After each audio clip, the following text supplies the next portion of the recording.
Hello everyone, welcome to all of you. आज हम लोग एक ग्रामर के एक सेक्शन को कंप्लीट करेंगे जो काफ़ी इम्पोर्टेंट है। इसका आप लोग देखिएगा, सिलेबस में ये मेंशन नहीं है, बट बहुत ही इम्पोर्टेंट है। यहाँ से क्वेश्चन आएंगे, डेफिनेटली आएंगे। और ये नहीं कहा सकते, देखिए एक चीज़ आप लोग ध्यान रखिएगा, बहुत सारा जो टॉपिक होता है ना, उसको मेंशन करने की ज़रूरत नहीं होती है। वो किसी टॉपिक के अंतर्गत ही आ जाता है, और उसके बिना आप मतलब उस सब्जेक्ट का कल्पना नहीं कर सकते। उसी तरह वर्ण जो हम लोग पढ़े ना, इसी का एक्सटेंडेड पार्ट हम लोग कर सकते हैं शब्द विचार। ठीक है, ये बताना बहुत इंपॉर्टेंट है। इससे एक आध क्वेश्चन डेफिनेटली आता है, हर एग्जाम में आता है ना। ये सिलेबस का बहुत अहम हिस्सा है। इनफैक्ट नागपुरी ग्रामर कुछ भी पढ़िएगा ना, बिना शब्द विचार को जाने आप नागपुरी ग्रामर के बारे में नहीं जान सकते। यहीं से शुरू होता है, वर्ण से, शब्द विचार से, वाक्य से, फिर आगे शुरू होता है जितना भी सारी चीज़ों को। और क्वेश्चन आप लोग देखिएगा यहाँ से डेफिनेटली रहता है। इसलिए हम लोग हर सेक्शन को कंप्लीट करते जाएंगे जहाँ से क्वेश्चन आने की संभावना है, जो किसी न किसी रूप से इन सिलेबस का पार्ट है। तो उसी क्रम में आज हम लोग कंप्लीट करेंगे शब्द विचार को। शब्द विचार क्या, शब्द क्या होता है ये देखिएगा। शब्द होता है उस वर्ण मूलक, जितना वर्ण वर्ण मनक शब्द को कह सकते हैं हम लोग, वर्ण मनक मेल से बनल सार्थक या बोलो स्वतंत्र, वर्ण मनक मेल से सार्थक या स्वतंत्र ध्वनि समूह के क्या कहते हैं हम लोग, शब्द कहते हैं। समूह के शब्द कहना। याद रखिएगा, वर्ण मनक मेल से बनल सार्थक और स्वतंत्र ध्वनि समूह, जो सार्थक है, जिसका अर्थ कुछ निकले, उसी को कहते हैं शब्द। जैसे वर्ण मनक, अब यहाँ पे देखो, जैसे कहा, क्या कह रहा, वर्ण मनक। हम वर्ण मनक जैसे हम लोग क्या लिखते हैं, कमल।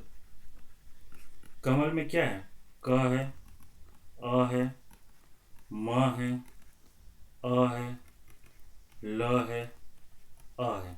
ये सारे वर्ण का मेल से, इन सारे वर्ण का मेल से बना हुआ सार्थक, तो नागपुरी में ले लेते हैं इसको, सार्थक ध्वनि समूह है ना, समूह को ही क्या करेंगे, शब्द। अब देखो ध्वनि समूह बोल रहे हैं हम लोग। ध्वनि क्या कर रहे थे, देखे थे एक यूट्यूब में, पता नहीं हमारे क्लास के स्टूडेंट है कि कहाँ के, मुझे नहीं मालूम। अगर क्लास के स्टूडेंट है तो वो समझ जाना। वो बोले थे ध्वनि और वर्ण में अंतर क्या है। हमको नहीं लग रहा कि वो क्लास के स्टूडेंट होंगे, इतना अच्छे से एक्सप्लेन किया। ध्वनि क्या होता है ना, जो भी बोल रहे हैं।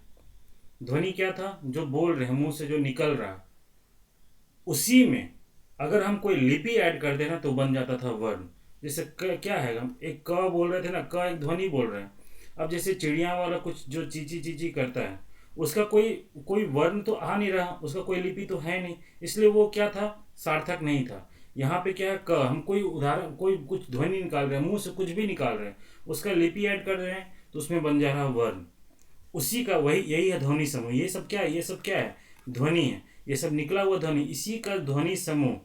यही जो ध्वनि समूह बना है, जो वर्ण बन गया था लिपि प्रयोग करने के बाद, इसी का मेल से जो सार्थक, जो निकल के आ रहा है ना, सार्थक मीनिंग जो निकल के आ रहा है, उसी समूह को कहते हैं हम लोग शब्द।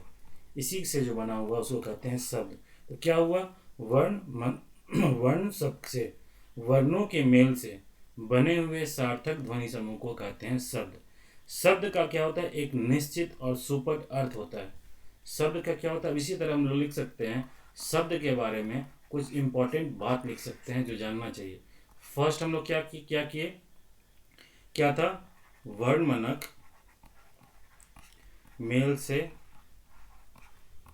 बनल, क्या था, सार्थक ध्वनि समूह।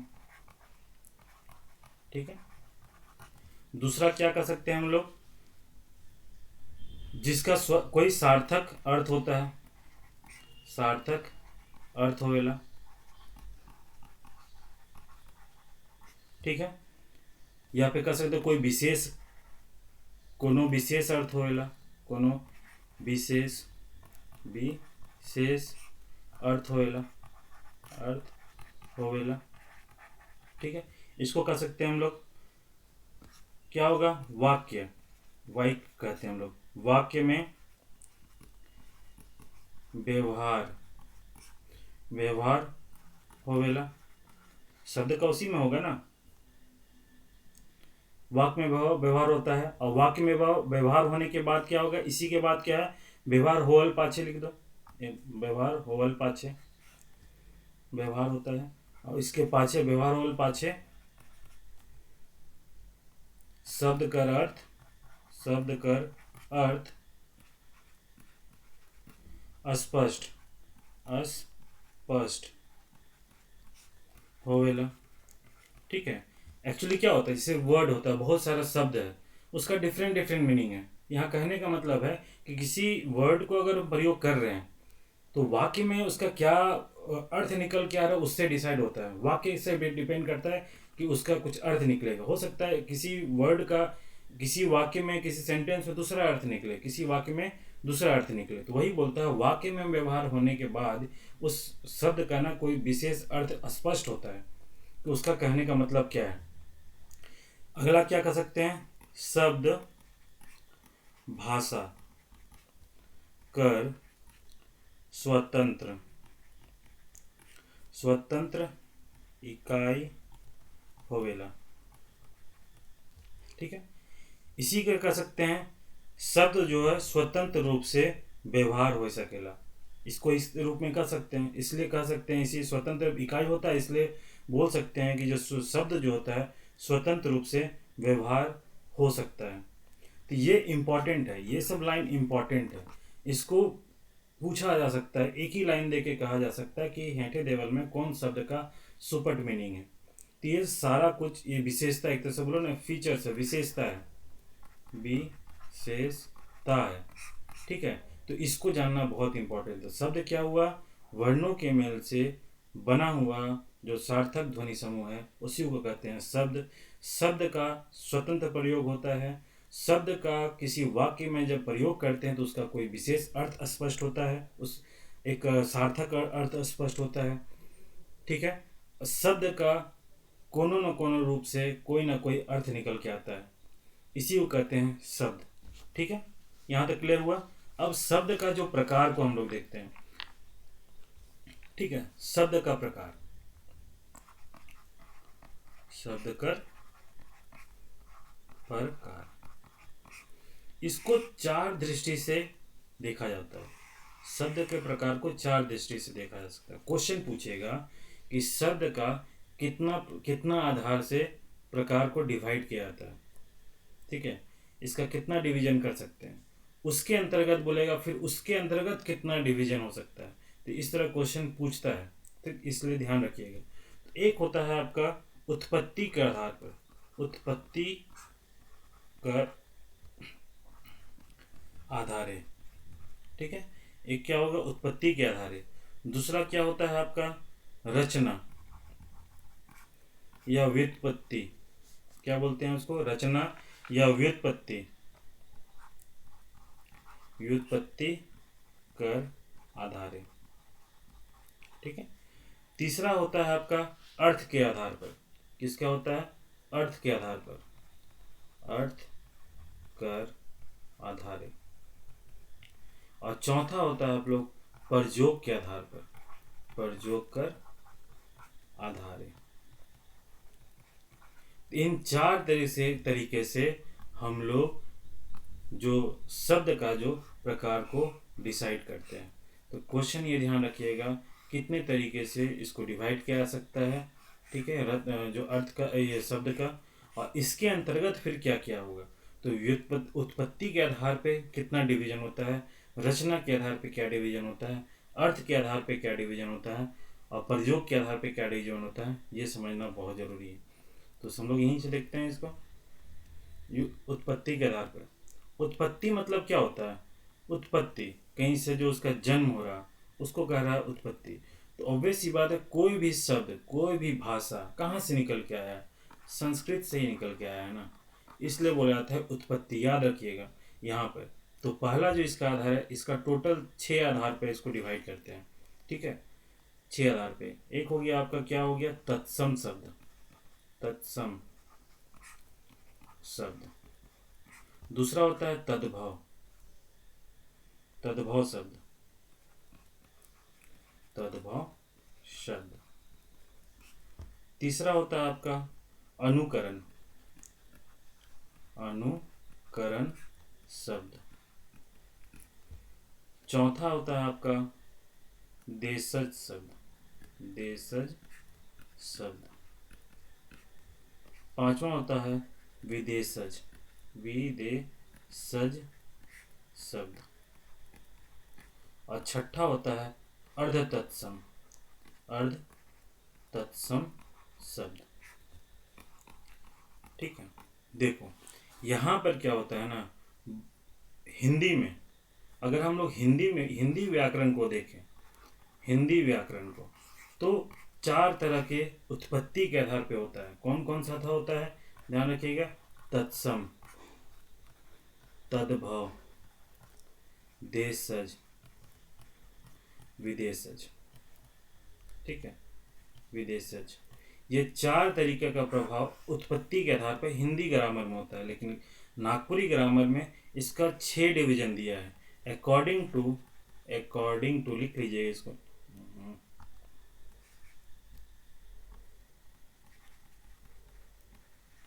अकॉर्डिंग टू क्या, डॉक्टर सुधीर कुमार राय, सुधीर कुमार रॉय। इनके आधार पर उत्पत्ति का जो आधार पर जो शब्द का जो डिवीजन किया गया है वह 6 प्रकार का है। मैक्सिमम जगह में जो अर्थ तत्सम जो शब्द है उसको इंक्लूड नहीं करता है, लेकिन जो जितने भी ग्रामर हम लोग बुक पढ़े ना, वहाँ पे शब्द को बहुत अच्छे से डिफाइन नहीं किया गया है। लेकिन एक सुधीर कुमार राय सर का जो बुक है उसमें डिफाइंड किया है।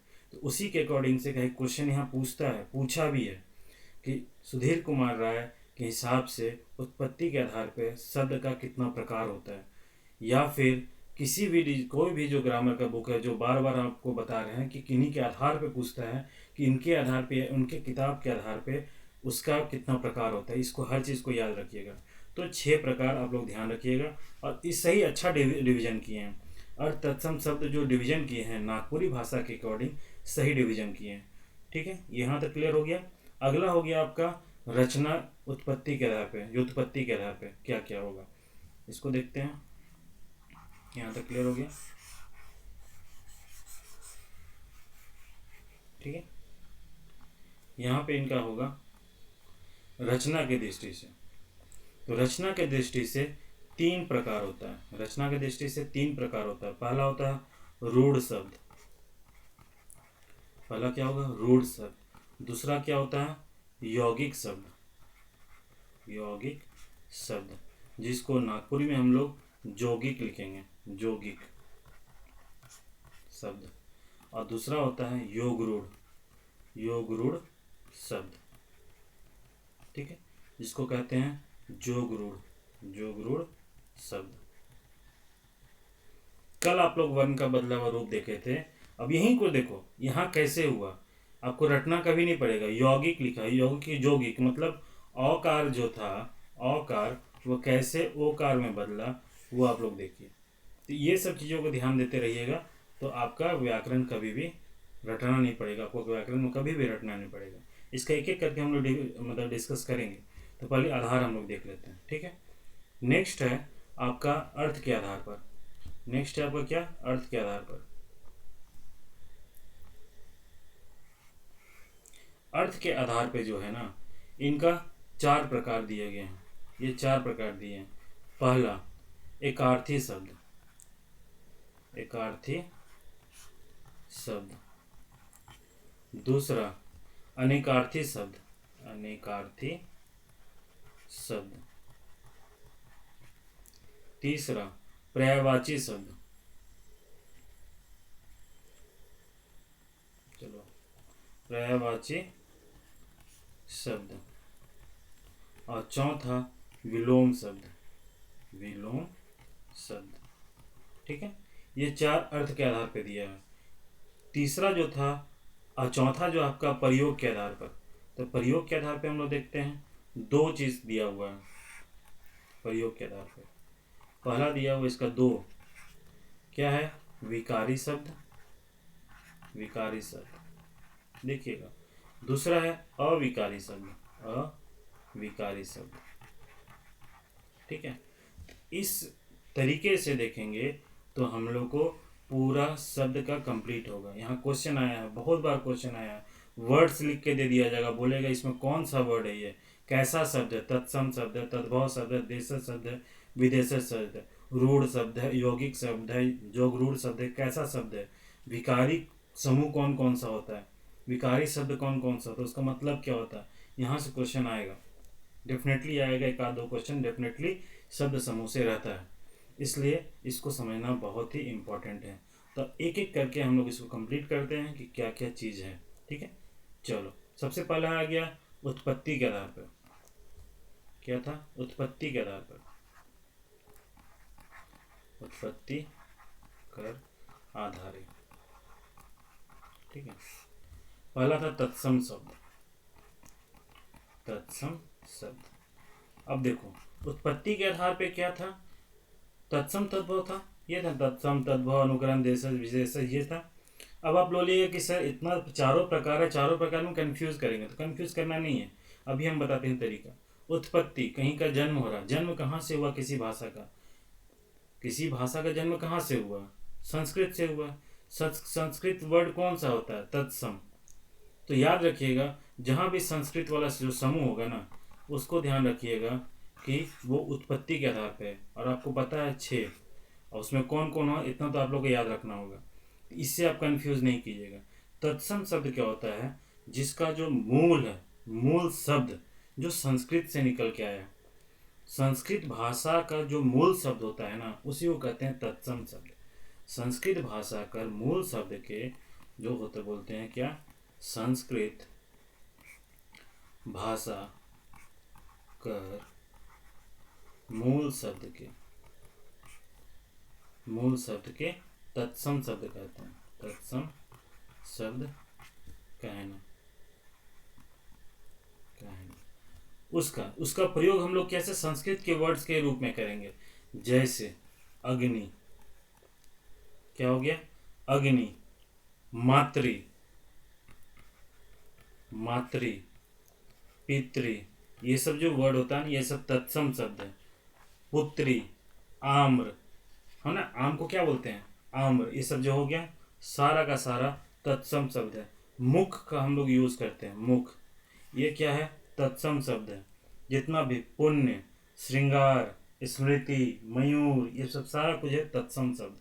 तो तत्सम शब्द याद रखिएगा, कौन, संस्कृत का जो मूल शब्द होता है उसी को कहते हैं तत्सम शब्द। तद्भव शब्द क्या होता है, तत्सम हो गया, अब तद्भव शब्द हम लोग देखते हैं। आगे हो गया तद्भव। तद्भव शब्द किसको कहते हैं ना, जो शब्द, जे शब्द, जे शब्द संस्कृत भाषा से तो जरूर आवेला, जरूर आवेला, मुदा नागपुरी भाषा में आए के या फिर हिंदी में आके, कोई भी भाषा, संस्कृत से आया तो है लेकिन कोई भी, जैसे नागपुरी भाषा पढ़े तो नागपुरी में, नागपुरी भाषा में प्रयोग करल पाचे उकर अर्थ, उकर अर्थ या रूप, उकर रूप बदल जाएगा, बदल जाएगा। कहने का मतलब क्या है, जो वर्ड तो संस्कृत से आया है, संस्कृत से उसका जन्म तो हुआ है, लेकिन उसका नागपुरी में या हिंदी में कोई भाषा में ना प्रयोग करते समय ना उसका रूप बदल जाता है। जैसे अग्नि जो था तत्सम शब्द, लेकिन जैसे ही यूज करते हैं हम लोग नागपुरी भाषा में क्या बोलते यूज करते हैं, आग, इसका बदला हुआ रूप आपको मिल गया। मुख, मुख क्या पढ़े थे हम लोग, तत्सम शब्द है, लेकिन जैसे ही आके हम लोग हिंदी या नागपुरी में क्या करते हैं, मुंह को यूज कर देते हैं, ये तद्भव शब्द हो गया, है ना। जिसे बोलते हैं सूर्य, सूर्य हम लोग जैसे ही तत्सम शब्द है, लेकिन जैसे ही नागपुरी में आगे क्या होते हैं, सूरज, ये सब तद्भव शब्द है। ठीक है, तो ये सारा का सारा जो है वो तद्भव शब्द है। जैसे कार्य, कार्य कौन शब्द है, तद्भव तत्सम शब्द है। जैसे ही यहाँ के क्या प्रयोग कर देंगे, काम, तो ये हो गया तद्भव शब्द। तो तद्भव शब्द उसको कहते हैं जिसका जो उत्पत्ति, जो वर्ड का उत्पत्ति संस्कृत भाषा से तो लिया गया है, लेकिन नागपुरी भाषा में प्रयोग करने के बाद उसका रूप ही बदल जाता है, उसको कहते हैं तद्भव शब्द। ठीक है, यहाँ तक क्लियर है। चलो नेक्स्ट, नेक्स्ट हम लोग देखते हैं। आगे है तीसरा है आपका अनुकरण शब्द। अनुकरण शब्द, देखो अनुकरण शब्द ना बेसिकली नागपुरी में हम लोग यूज़ करते हैं, नागपुरी या फिर कोई भी हिंदी वगैरह किसी में भी। तो इसमें क्या होता है, जो डेली रोज़मर्रा के जीवन में जिस तरह का वर्ड का हम लोग प्रयोग करते हैं उसी को कहते हैं अनुकरण शब्द। जैसे तेल उल, है ना, खान पान, बोलते हैं ना तेल उल लगा ले, खान पान होलक, कहते हैं ना, खटिया पटिया, है ना, इस तरह का यूज करते हैं। रुपया उपिया, रुपया उपिया, ये सब जो होता है अनुकरण शब्द, इसको क्या बोलते हैं, जैसे तेल उल लगा ले, खाना ऊना, बोलते हैं ना, खाना ऊना भी जो हम लोग करते हैं, खान पान भी करते हैं, है ना, खटिया पटिया, रुपया उपिया, रुपया उपिया देनी, जिसने बोलते हैं माँ रुपया उपिया है तो दो ना, बोलते हैं ना, या दोस्त यार बोलते हैं यार रुपया उपिया है तो दो ना, है ना, तेल उल लगा, तेल उल लगाया। तो ये सब जितना भी वर्ड होता है जो रोज़मर्रा के जीवन में हम लोग जो प्रयोग करते हैं उसी को कहते हैं अनुकरण शब्द। तो अनुकरण शब्द में भी हम लोग संज्ञा क्या होता है, विशेषण हो गया, क्रिया संबंधी, क्रिया विशेषण के रूप में बहुत सारे वर्ड को यूज़ करते हैं। तो वही सारा कुछ हो गया अनुकरण शब्द। ठीक है, यहाँ क्लियर। फिर से एक बार रिपीट कर देते हैं ताकि कन्फ्यूजन ना हो। शब्द उसको कहते हैं जिसका वर्णों का सार्थक मेल का जो ध्वनि समूह बना उसी को कहते हैं शब्द। उसका अपना एक इंडिपेंडेंट मीनिंग होता है, वाक्य में आके मीनिंग उसका स्पष्ट होता है। ये सब सारा कुछ हुआ आपका शब्द। तो शब्द को चार तरीके से डिवीजन किया गया है, उत्पत्ति के आधार पे, रचना के आधार पे, अर्थ के आधार पे और प्रयोग के आधार पे। उत्पत्ति के आधार पर 6 तरह का डिवीजन किए हैं डॉक्टर सुधीर कुमार राय। ठीक है, उसमें से तत्सम शब्द होता है, तद्भव शब्द होता है, अनुकरण शब्द, देशज शब्द, विदेशज शब्द, अर्ध तत्सम। उसी तरह रचना के दृष्टि से 3 तरह का डिवीजन है, रूढ़ शब्द, यौगिक शब्द और योग रूढ़ शब्द। अर्थ के दृष्टि से कितना तरह होता है, 4 तरह का डिवीजन होता है, एकार्थी है शब्द, अनेकार्थी शब्द है, पर्यायवाची शब्द है और विलोम शब्द है। प्रयोग के हिसाब से 2 तरह का डिवीजन होता है, विकारी शब्द और अविकारी शब्द। उसी तरह उत्पत्ति के आधार पे हम लोग क्या डिवीजन करते हैं, टोटल डिवीजन है आपका 6, जिसमें से पहला है तत्सम शब्द। तत्सम शब्द उसको कहते हैं संस्कृत भाषा का जो मूल शब्द है उसी को कहते हैं तत्सम। जैसे अग्नि, मातृ, पुत्री, श्वास, श्रृंगार, हास्य, सारा का सारा जो वर्ड है तत्सम शब्द है। अगला होता है तद्भव शब्द। तद्भव शब्द उसको कहते हैं जिसका जो शब्द का प्रयोग संस्कृत, जो शब्द है ना, संस्कृत भाषा तो लिया जाता है लेकिन हम नागपुरी भाषा में प्रयोग करते समय ना उसका रूप बदल जाता है। जैसे अग्नि का आग का प्रयोग करते हैं, मुख का मुंह का प्रयोग करते हैं, सूर्य का सूरज का प्रयोग करते हैं, कार्य का काज का प्रयोग करते हैं। थर्ड है आपका अनुकरण शब्द। अनुकरण शब्द क्या होता है कि जो व्यवहार रोजमर्रा के जिंदगी में खूब बहुत ज़्यादा होता है उसी को कहते हैं अनुकरण शब्द। इसका बहुत बहुत फॉर्म, डिफरेंट डिफरेंट फॉर्मेट में है। संज्ञा संबंधी कौन सा है, संज्ञा संबंधी अनुकरण शब्द कौन सा है, क्रिया संबंधी अनुकरण शब्द कौन सा है, विशेषण संबंधी अनुकरण शब्द कौन सा है, क्रिया विशेषण संबंधी अनुकरण कौन सा है। जैसे ही हम लोग क्रिया संज्ञा विशेषण ये सब पढ़ेंगे ना तो खुद ब खुद आप लोग आइडेंटिफाई कर लीजिएगा अनुकरण शब्द कौन सा है। विशेषण क्या होता है, किसी का विशेषता बताना, हम लोग विशेषण में पढ़ेंगे डिटेल में। अब बोलेंगे हड़बड़िया, हड़बड़िया क्या है, ये एक विशेषण है किसी के बारे में, लेके विवेक हड़बड़िया आदमी है, ये हमारे स्टूडेंट पीडीएफ लेने के लिए हड़बड़िया आदमी है, कह सकते हैं ना। ठीक है, तो हड़बड़िया हो गया। तो ये हो गया क्या, विशेषण संबंधी अनुकरण शब्द। ठीक, उसी तरह क्रिया संबंधी, क्रिया विशेषण संबंधी।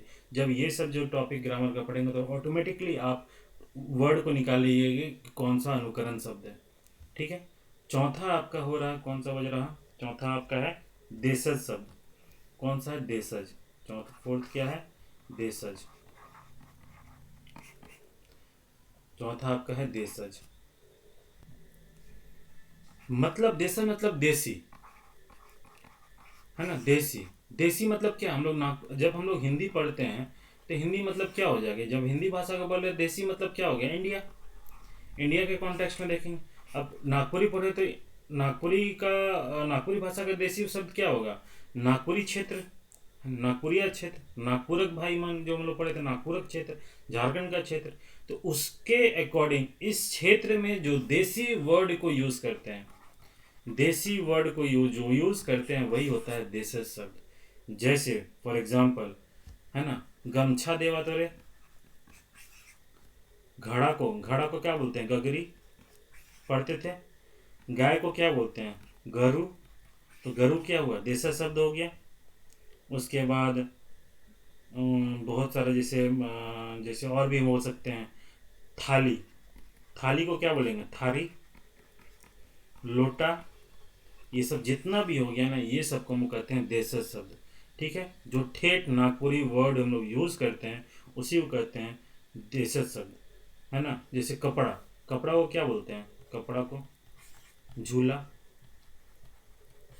झूला भी बोलते हैं ना, झूला, इसको कपड़ा को बोलते थे। ये सब सारा कुछ हुआ देसी देशज शब्द। अब विदेशज शब्द क्या होगा? ऑब्वियस सी बात है, जो बाहर से लिया गया। विदेशज क्या होगा? जो बाहर से लिया गया है। तो बाहर से बहुत सारा वर्ड यूज हो सकता है, अरबी वर्ड, फारसी वर्ड, तुर्की वर्ड, अंग्रेजी वर्ड, ये सारा का सारा क्या होगा? विदेशी शब्द। जैसे अफसर, अफसर, ये क्या होगा? विदेशी शब्द। अफसोस, ये सब क्या होगा? विदेशी शब्द। ठीक है।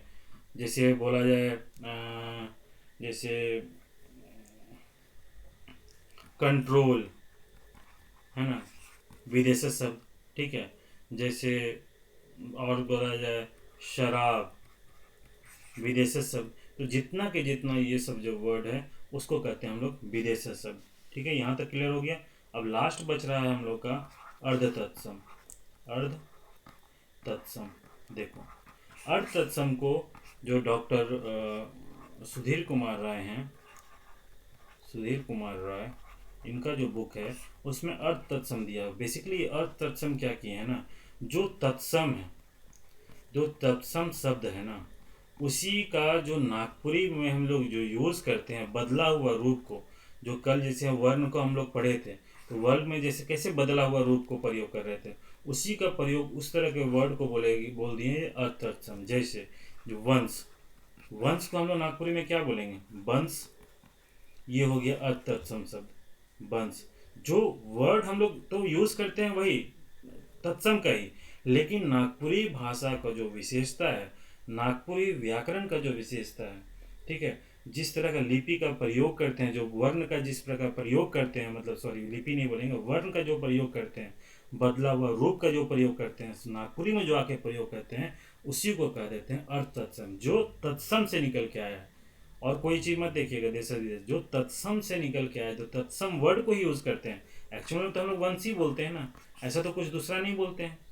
ठीक है, जैसे वंश का, जैसे हम लोग आके जैसे अग्नि का आग बोल दिए, इस तरह वंश को तो वंशी हम लोग बोलते हैं। लेकिन क्या होता है, लिखने में के क्रम में हम नागपुरी जो भाषा है उसके विशेषता को यूज़ कर सकते हैं। नागपुरी व्याकरण का जो विशेषता है, नागपुरी भाषा का जो विशेषता है, उसको यूज़ कर देते हैं। जैसे व के बदले ब, इस स के बदले स, तो इसका जो हम लोग प्रयोग करते हैं इसी को कह देते हैं अर्ध तत्सम। जैसे वंश से हो गया वंश, धर्म, धर्म से क्या होगा? धर्म, है ना। कल ही पढ़े थे ना, ये जो ऊपर का री, ये रे वाला जो रेख है, इसका क्या होता है? र के रूप में मीनिंग आ जाता है धर्म। कार्य को क्या लिख सकते हैं? काज, कहते हैं ना, काम काज, है ना। तो ये सब जो हुआ ये अर्ध तत्सम शब्द हुआ। ठीक है, यहाँ तक क्लियर हो गया। इसमें और सब सारे भी बहुत सारे वर्ड हो गए। जैसे ज्ञान, जितना भी बदला हुआ रूप होगा उसको देखो, ज्ञान, ये सब क्या तत्सम शब्द ही है ना। कार्य सब तत्सम शब्द है, धर्म तत्सम शब्द है, वंश तत्सम शब्द है। इसी का जो नागपुरी भाषा का जो विशेषता जो होता था, जो हम लोग वर्ण का जो बदला हुआ रूप है, जो नागपुरी का जो स्पेशल बनाता था, बाकी भाषा से अलग करता है, बाकी भाषा से, उसका जो यूज़ करते हैं उसी को कहते हैं अर्ध तत्सम शब्द। क्लियर है यहाँ तक? चलो बढ़ते हैं अब आगे। अब हम लोग देखते हैं दूसरा जो सेगमेंट था रचना की दृष्टि से, रचना कर आधारित। यहाँ हम लोग व्युत्पत्ति भी कर सकते हैं, पत्ते भी बोल सकते हैं, व्युत्पत्ति के कर आधारित। इसका 3 सेगमेंट हम लोग देखे थे। पहला कौन सा देखे थे? रूढ़ शब्द। दूसरा देखे थे हम लोग यौगिक शब्द, यौगिक शब्द। और तीसरा देखे थे हम लोग योग रूढ़ शब्द, योग रूढ़ शब्द। ठीक है। रूढ़ शब्द किसको कहते हैं? रूढ़ शब्द उसको कहते हैं जिसका 2 भाग करने के बाद कोई अर्थ ना निकले। उस पर्टिकुलर वर्ड का 2 भाग करने के बाद, 2 भाग में डिवाइड करने के बाद उसका कोई अर्थ ना निकले, निरर्थक हो।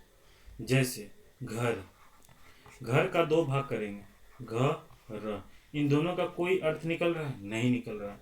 इसको कहते हैं रूढ़ शब्द। रूढ़ शब्द किसको कहते हैं? लिख लो इसका डेफिनेशन जिसको लिखना चाहो। रूढ़ शब्द जे शब्द कर, जे शब्द कर भाग या भाग लिखो या फिर लिख दो खेचा, होता है खेचा, खेचा, खेचा करल बाद, करल पाछे, पाछे कोनो अर्थ नहीं निकले, है ना। रूढ़ शब्द किसको कहते हैं? जिसका शब्द का भाग करने पे या तोड़ने पे, 2 भाग में तोड़ने पे दोनों का अलग अलग कोई मीनिंग ना निकले, उसको कहते हैं रूढ़ शब्द। जैसे हुआ घर, घर हो गया, जल हो गया, फर हो गया।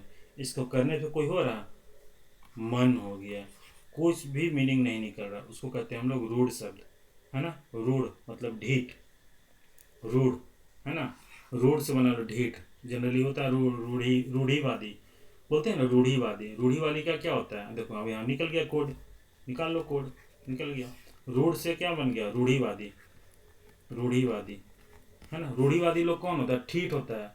वो पहले परंपरागत होता है ना, वो उसी को विचारधारा को मानने वाला है, वो सब कुछ चेंज कर ही नहीं सकता है।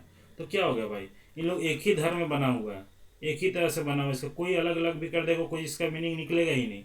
वो रूढ़ीवादी, रूढ़ निकल गया, कोई मीनिंग ना निकले तोड़ने के बाद, तो वो चीज़ हो गया रूढ़।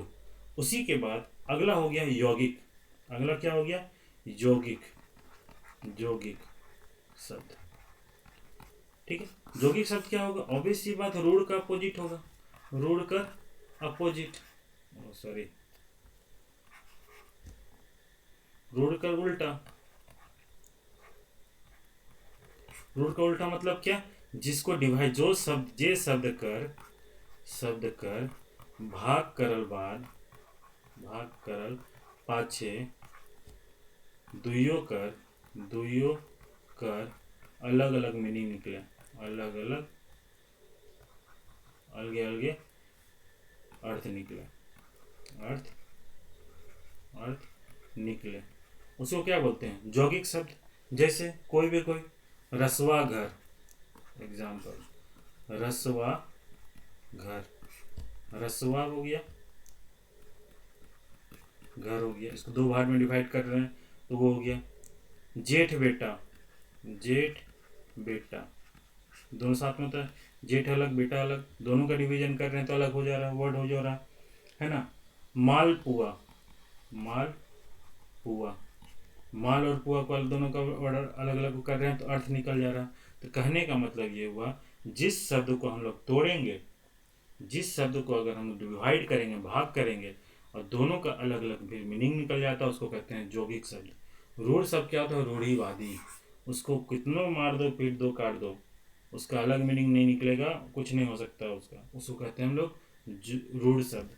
तीसरा हो गया योग रूढ़ शब्द, योग रूढ़, योग रूढ़ शब्द। योग रूढ़ शब्द क्या होता है? जिसका डिवीजन तो करते हैं, कोई शब्द का डिवीजन करते हैं, उसका दोनों का अलग अलग मीनिंग भी निकलता है, लेकिन ना कोई विशेष अर्थ को डिनोट कर देता है, विशेष अर्थ को। कहने का मतलब हुआ, जो अपना सामान्य अर्थ को, सामान्य अर्थ को छोड़ के अलग अर्थ निकाल दे, उसी को कहते हैं हम लोग योग रूढ़ शब्द। डिवीजन करने के बाद उसका अर्थ निकलेगा दोनों का, लेकिन कोई विशेष अर्थ को सुनिश्चित करे। जैसे हम लोग पढ़ते थे ना बहुब्रीहि समास में, लंबोदर, लंबा उदर, है ना, लंबा भी देखो लंबोदर, लंबोदर, ठीक है। तो क्या होता है, लंबा, लंबा प्लस उदर, दोनों का अलग अलग मीनिंग है ना, दोनों का मीनिंग निकल भी जा रहा है, लंबा का भी निकल जा रहा है और उधर का भी। लेकिन इन दोनों को देखें मीनिंग जब देखते हैं, इसका एक डिफरेंट मीनिंग निकल जाएगा। कौन? गणेश भगवान। तो इसी तरह योग रूढ़ शब्द वो होता है जिसका भाग करने के बाद दोनों का तो अलग अलग मीनिंग निकलेगा, लेकिन उसका एक विशेष अर्थ, विशेष अपना मीनिंग, जो पहले का मीनिंग छोड़ को कोई विशेष अर्थ को पकड़ ले, उसी को कहते हैं योग रूढ़ शब्द। ठीक है। जैसे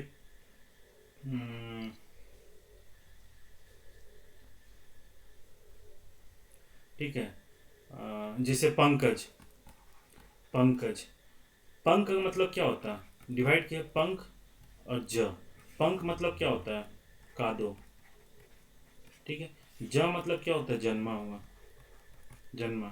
कादो में जो जन्म होता है कौन होता है भाई, कमल फूल, कमल फूल, है ना। तो ये पंकज अलग मीनिंग ले रहा है। इसी तरह तो याद रखना, बहुब्रीहि समास को ध्यान में रखना। योग रूढ़ शब्द कौन सा होता है, बहुब्रीहि समास के जैसा, जो अपना एक अलग मीनिंग लेता है। ठीक है। डिवाइड कर रहे हैं अभी हम लोग, जैसे रचना की दृष्टि से क्या देख रहे थे, रूढ़ देखे थे, यौगिक देखे थे और योग रूढ़ देखे थे। तो इसमें क्या था, डिवीजन था, वर्ड्स का डिवीजन और अलग अलग मीनिंग।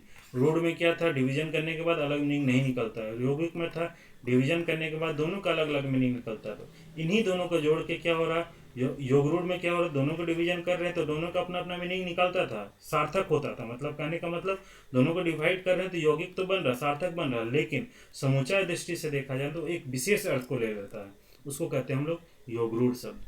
ठीक है, यहाँ तक क्लियर है। चलो आगे बढ़ते हैं आगे।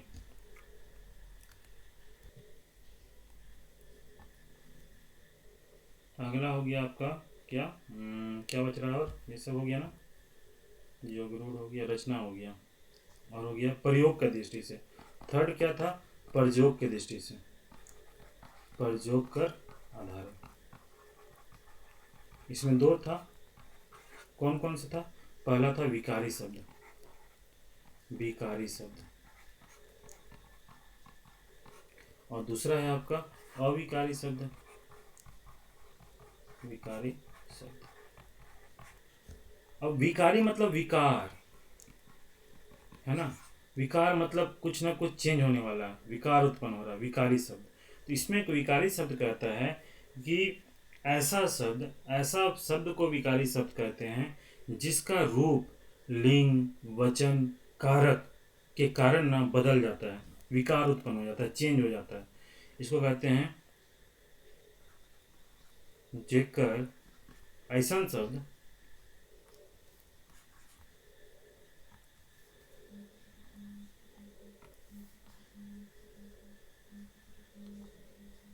ऐसा शब्द मतलब जोन शब्द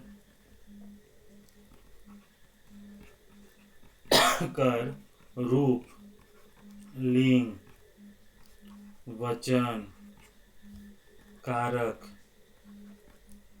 कर कारणे बदल जाएगा, बदल जाएगा। जो ऐसा शब्द जिसका जो अर्थ होता है रूप, जो उसका जो रूप होता है वह लिंग, वचन, कारक के कारण बदल जाता है, उसको कहते हैं हम लोग विकारी शब्द। जैसे विकारी शब्द को बेसिकली देखते हैं चार दृष्टि से, संज्ञा की दृष्टि से देखते हैं, सर्वनाम की दृष्टि से देखते हैं, विशेषण की दृष्टि से देखते हैं, क्रिया की दृष्टि से देखते हैं। जैसे कैसे रूप बदल जाता है, जैसे बोलते हैं ना कि सुंदर, सपोज सुंदर, तो सुंदर में जैसे हम मान लो बोल देंगे ना कि प्रमोद, प्रमोद सुंदर है, तो यहाँ पे रूप बदल गया सुंदर का, ये सुंदर किसके लिए, मेल के लिए आ गया। और यही जगह लिंग में हम चेंज कर दे रहे हैं, जैसे हम लिख देंगे सपोज सरिता, सरिता सुंदर है, तो ये किसके लिए हो जाएगा, ये हो जाएगा आपका क्या, फीमेल के लिए। तो यहाँ बोल रहा है जैसे लिंग के कारण, तो लिंग के कारण इस वर्ड का मीनिंग क्या हुआ, चेंज हुआ, ये लड़की के लिए हो गया, लड़का के रूप में हो गया। उसी तरह किताब, किताब, ठीक है, किताब को भी हम लोग देखेंगे अगर वचन के हिसाब से देखा जाए, लिंग के हिसाब से देखा जाए, तो किताब का अलग हो जाएगा। बोलेंगे एक प्रमोद का किताब है और एक बोलेगा कि नहीं सरिता की किताब है। तो उसी के हिसाब से विकारी शब्द उसको कहते हैं जिसका प्रयोग ना, जिसका रूप लिंग वचन कारक के कारण बदल जाता है, उसी को कहते हैं हम लोग विकारी शब्द। ठीक है ना। और जैसे बोल देगा कि मोर, अब मोर जो है स्वर्णाम के लिए मोर, तोर, है ना। अब कुछ भी प्रयोग करेगा, मेरा किताब, तोर किताब, है ना। मोर में एक प्रमोद बोल रहा है, वो भी बोल रहा है मोर, और सरिता बोल रही वो भी बोल रहा है मोर। तो दोनों के लिए अलग अलग हो गया, तो उसको कहते हैं हम लोग विकारी शब्द। विकारी शब्द एक बात याद रखिएगा, डेफिनेशन में आगे आप लोग देखिएगा। अभी आप लोगों को लग रहा होगा हम सब पढ़ा रहे हैं, अब देखिएगा अब हम जो बता रहे हैं, हर जगह संज्ञा सर्वनाम कारक किसी का भी जब वर्ड डेफिनेशन देखिएगा वहाँ बोलेगा संज्ञा उ विकारी शब्द के कहना। क्या बोलेगा? संज्ञा उ विकारी शब्द के कहना। तो आप लोग उस दिन फिर पूछते हैं कि सर विकारी शब्द क्या होता है। इसलिए शब्द जो हो गया ना इम्पॉर्टेंट है, इसलिए बता रहे हैं। यहाँ पर जो विकारी शब्द है याद रखिएगा, विकारी शब्द है उसमें संज्ञा सर्वनाम, सर्वनाम विशेषण, विशेषण, ठीक है, और क्रिया, और क्रिया क्या होता है? विकारी शब्द होता है। क्या होता है? विकारी शब्द। संज्ञा जो भी हो गया, स्वर्णाम जो हो गया, विशेषण जो हो गया, क्रिया, क्रिया जो हो गया, इसको बोलते हैं विकारी शब्द। ठीक है, ये सारा का सारा को बोलते हैं हम लोग विकारी शब्द को। समझ में आ गया? विकारी शब्द किसको कहते हैं? विकारी शब्द उसको कहते हैं जिसका रूप जो होता है उसका प्रयोग जब हम करते हैं तो लिंग अवचन कारक आदि के कारण ना बदल जाता है, उसको कहते हैं विकारी शब्द। और इसको ध्यान रखिएगा, बहुत इंपॉर्टेंट है। विकारी शब्द कौन कौन सा है? संज्ञा है, स्वर्णाम है, क्रिया है, विशेषण है, ये सब का सारा जो हो गया आपका कौन सा? विकारी शब्द। ठीक है। उसी तरह अविकारी शब्द, अविकारी शब्द क्या होगा? ऑब्वियस सी बात है, रूप जिसका नहीं बदले। विकारी शब्द इसका मतलब क्या होता है? जिसका रूप नहीं बदले, उसको कहते हैं अविकारी शब्द। तो कौन कौन सा अविकारी शब्द होगा?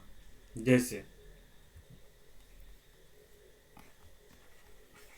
जैसे में जैसे अविकारी शब्द का हो गया सेम कंडीशन, जिसका लिंग कारक मतलब क्या था? विशेषण, लिंग कारक वचन, वचन, इन सब के कारण जिसका रूप न बदले, उसको कहते हैं हम लोग अविकारी शब्द। तो अविकारी शब्द कौन कौन सा होगा ये आपको बता देते हैं। अविकारी शब्द होगा आपका जैसे क्रिया विशेषण, क्रिया विशेषण पढ़ेंगे आगे तो आपको खुद ब खुद समझ में आ जाएगा। क्रिया विशेषण हो गया, संबंध बोधक हो गया, संबंध बोधक, ये सब क्रिया, ये सब जो हो गया अविकारी शब्द। विस्मयादि बोधक, ये सब जो हो गया ना, ये सब अविकारी शब्द है। क्वेश्चन पूछेगा यहाँ से, बहुत अच्छे से ध्यान रखिएगा कौन कौन सा विकारी शब्द है, कौन अविकारी शब्द है। विकार जहाँ उत्पन्न हो रहा है, जहाँ उत्पन्न हो, जैसे यूज उस वर्ड को यूज कीजिएगा अपने लिए, एक फीमेल के लिए बोला गया है ना, लिंग के आधार पे जो चेंज होता है नहीं होता है, तो उस पर्टिकुलर वर्ड को यूज कीजिएगा अपने लिए भी और एक फीमेल के लिए। चेंज हो जा रहा है मीनिंग, मतलब ठीक है, चेंज नहीं हो रहा तो मतलब अविकारी है। ठीक है, तो ये चेंज होगा। जैसे मान लिए, सपोज मान लिए कोई क्रिया विशेषण है, क्रिया विशेषण जैसे बोलते हैं आज, आइज, आइज जामो, आइज, आइज सबके लिए प्रयोग हो जा रहा है, इसको कहते हैं क्रिया विशेषण। यहाँ पे होगा अविकारी शब्द आइज, आइज, आइज मोई जामो, और लड़की भी बोल रही आइज मोई जामो, तो दोनों का मीनिंग आज ही हो रहा है, उसका चेंज नहीं हो रहा, इसको कहते हैं अविकारी शब्द। अब मोर, आप लोग बोलेंगे मोर भी तो हो रहा है, हम भी तो बोल रहे हैं मोर, वो भी तो बोल रहा है मोर, लेकिन मोर अपने आप को बोल रहा मेल, हम जैसे बोल रहे हैं अपने आप को मेल के लिए, मेल के लिए, और वो बोल रही है जो सरिता बोल रही है अपने आप को फीमेल के लिए। नेगेटिव मतलब कि ये सॉरी, रीजनिंग में हमेशा मेल को हम प्लस कर देते हैं और इसको माइनस कर देते हैं, ये कोडिंग इसलिए प्लस माइनस हो जा रहा है, वो और कुछ मीनिंग मत निकालिएगा, है ना। तो मोर वो भी जैसे मेल बोल रहा है, कोई भी बोल रहा है, जैसे सुमित बोल रहा है, अगर प्रमोद बोल रहा है तो वो भी मोर अपने लिए, वो मेल के लिए प्रयोग कर रहा है, और सरिता बोली तो वो फीमेल के लिए प्रयोग कर रहा है, इसलिए यहाँ पे मीनिंग चेंज हो जा रहा है, बदल जा रहा है। लेकिन आइज जो ना है वो मीनिंग चेंज नहीं हो रहा है, इसलिए बोलते हैं उसको क्रिया विशेषण के रूप में अविकारी शब्द, है ना। कहाँ? बोले तुम कहाँ जा रहे हो, हम बोले तुम कहाँ जा रहे हो, तो प्रमोद बोलता है मैं हुआ जाता हूँ, तो प्रमोद बोलता है तो कहाँ जाते, करने जाते, तो वही बोल रहा है, सरिता भी बोल रहे तो करने जाते, इसका रूप कोई बदल नहीं रहा, कुछ मीनिंग चेंज नहीं हो रहा है, इसलिए ये अविकारी शब्द है। तो जितना अविकारी शब्द क्या होगा, जिसका शब्द का प्रयोग जो होता है लिंग वचन कारक के आधार पर चेंज नहीं होता। विस्मयादि बोधक बोले ओह, है ना, ओह ये सब तुम्हारा हाय, ये किसी के लिए चेंज हो रहा है नहीं ना, सबके लिए वही होगा, इसलिए अविकारी शब्द हुआ। तो ये समझ में आ गया विकारी शब्द किसको कहते हैं, अविकारी शब्द होगा। आई थिंक क्लियर हो गया। विकारी शब्द उसको कहते हैं जिसका लिंग वचन कारक के अनुसार चेंज हो जाता है। कौन कौन सा विकारी शब्द है, क्वेश्चन यहाँ से आता है। डेफिनेशन में ये रहता है, डेफिनेशन में मेरे हिसाब से अगर मेरे अनुसार जो टीचर रहेगा तो हम यहीं पे चेंज कर देंगे, एक एक वर्ड को आप लोग क्लिक कीजिएगा।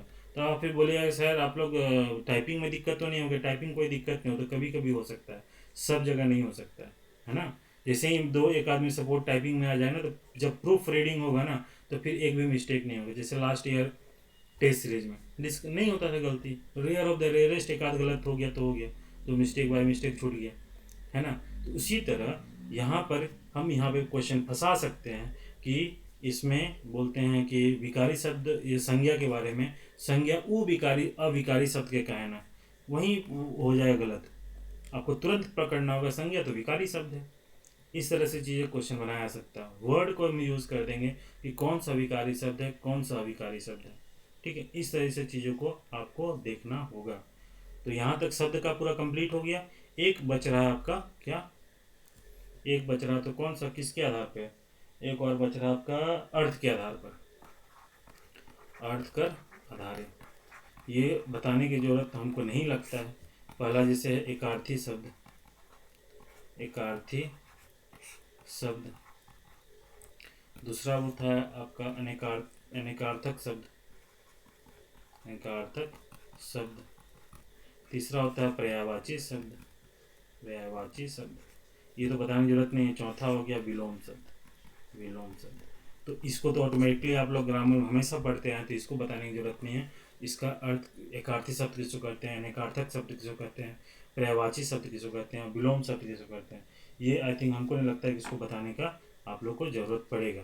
तो ये पूरा का पूरा आप लोग का जो हो गया ना, ये पूरा का पूरा शब्द विचार है, यहाँ से क्वेश्चन आता है। आप लोग पलट के देखिएगा, प्रीवियस ईयर क्वेश्चन हमेशा क्वेश्चन आया है। वहाँ पर भी व्याकरण बोला गया था, व्याकरण आपका सिलेबस में था, और वहाँ फिर भी शब्द विचार कभी नहीं दिया गया, लेकिन फिर भी क्वेश्चन आया है, इसलिए इन सब चीज़ों को देखिएगा। आज एक स्टूडेंट जैसे फ़ोन किए थे कि कहीं वो एडमिशन लिए हुए थे, है ना, फिर वहाँ बोले कि वो रस तो सिलेबस में नहीं दिया हुआ है, इसलिए आप लोगों को नहीं पढ़ना। वो देखे होंगे स्टूडेंट बोले होंगे कि फलना टीचर वो रस भी पढ़ा रहे हैं, आप भी रस पढ़ाइए, तो उस टीचर का रिप्लाई आया कि रस तो पढ़ना ही नहीं है, सिलेबस में नहीं दिया हुआ। मुझे पता नहीं वो ऐसा क्यों बोले। अरे भाई कोई चीज़ सिलेबस में नहीं दिया बट उससे क्वेश्चन तो आ रहा है ना। अगर हम बोल दें कि जागा जागा, जागा जागा या मुलुक भारत वीर रस में है, तो आपको समझ में आना चाहिए ना वीर रस कैसे हुआ, उसके लिए रस पढ़ाया गया, है ना। कभी कभी मान लो कि गलती से छूट गया मेरे साइड से वो रस बताना, तो कम से कम वहीं एग्जाम में वहीं से आ गया, तो आपको जब कॉन्सेप्ट क्लियर रहेगा तो आप ऑटोमेटिकली मार सकते हैं ना कौन सा रस होगा। इसलिए रस बताना बहुत ज़रूरी है। बहुत सारा चीज़ हिडन होता है जो आपका सिलेबस में मतलब कि सिलेबस में नहीं लिखा हुआ है, बट उससे भी क्वेश्चन आता है, ठीक है। यहाँ से शब्द हम लोग पूरा कंप्लीट कर दिए। अब आगे हम लोग यहाँ से अगले से हम लोग संज्ञा पे एंट्री करेंगे। कैसे करेंगे, संज्ञा पे एंट्री, फिर हम लोग चीज़ों को आगे धीरे धीरे बढ़ाते चल जाएंगे, ठीक है। चलो मिलते हैं नेक्स्ट वीडियो में। Thank you so much. और हाँ चलो ठीक है, उसको बाद में बताएंगे, ठीक, चलो थैंक यू सो मच।